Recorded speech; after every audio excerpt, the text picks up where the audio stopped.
factions or certain groups?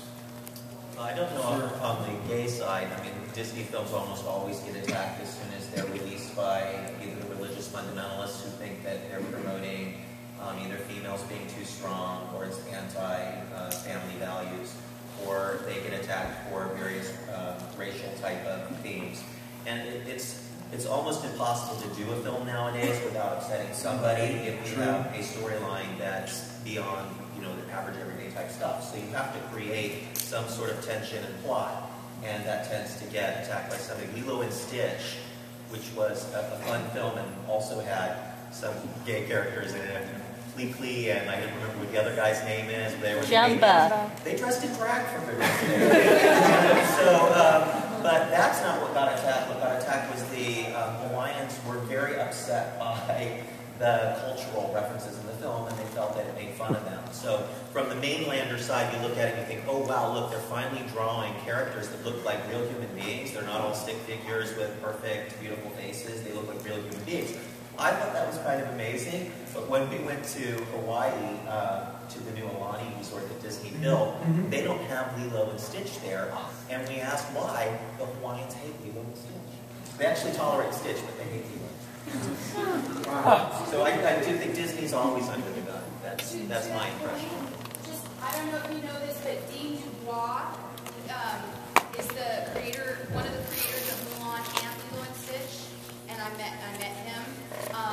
He's on our side, and he's an amazing artist. There's a whole book with his art in the bookshop. But he actually, I met him at a plus size event, and he was more or less telling me he was doing research for Lilo and Stitch because he's somewhat of a admirer of the plus size figure.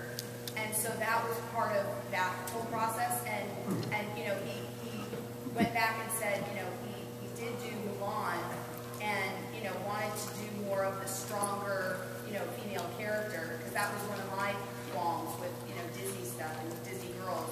And I said, but is the girl gonna, you know, have some spunk to her? Is it just gonna be the princess comes and rescues her? I mean, the prince comes and rescues her. And he said, no, you know, my movies aren't gonna be that. So he made a definite point of making sure that his female character was, you know, cool. And I kept in touch with him for a while. He actually went to Hawaii and had a Hawaiian children's chorus do Hawaiian roller coaster ride and a bunch of, you know, things. And they went to Hawaii as a big group to do art and, you know, to do all this stuff. And on a Hawaiian Airlines trip, you know, that I took over there, there was a whole spread in Hawaiian Airlines magazine about, you know, him and creating Lilo and Stitch and using real Hawaiians as, you know, backdrops and stuff. So it's kind of interesting that you say now they don't, you know, the Hawaiians don't care for the portrayal, but at the time it was all being made, I thought it was, you know, being done in an extremely positive and culturally sensitive way. At least that was their. Yeah, I think on our side of the ocean, that it's easy to look at it and appreciate that they really took those pains to make some real people. But you can see how any group, you know, like gays and lesbians, if a group of straight people did a movie about gays, we'd be more inclined to attack any little thing that we didn't think was just how we wanted it because it wasn't done by a gay person. So I can see how, you know, that happens. But I really appreciate that film. I like that the characters are not perfect, and I like that there's this little gay you know, subtext to it, and it's a delightful film, and it certainly made me want to go to Hawaii. Yes. Do you know if they have anything in the pipeline that might be of interest to the LGBT community? I don't know. Well, Pixar has a movie coming out called Brave.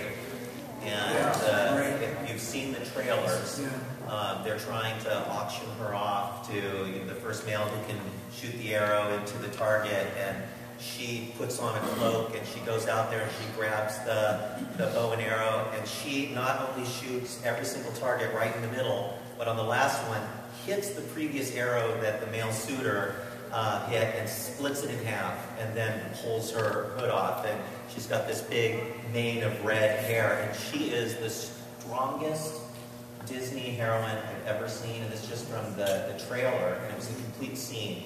I think that's the film to watch for gay and lesbian youth. I would venture to say it's going to have a lot of themes that young gays and lesbians will appreciate. And when I also wanted to mention the book Hero was published by Hyperion, which does Perrymore's book, which does present a gay superhero. And so, I mean, the publishing arm is much more, I guess, forthcoming with LGBT material.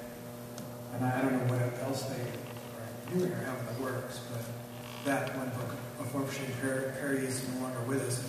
He was going to write, I think, a werewolf. He was in the midst of writing a werewolf, LGBT werewolf novel. But Hero is a book, you probably know about it already.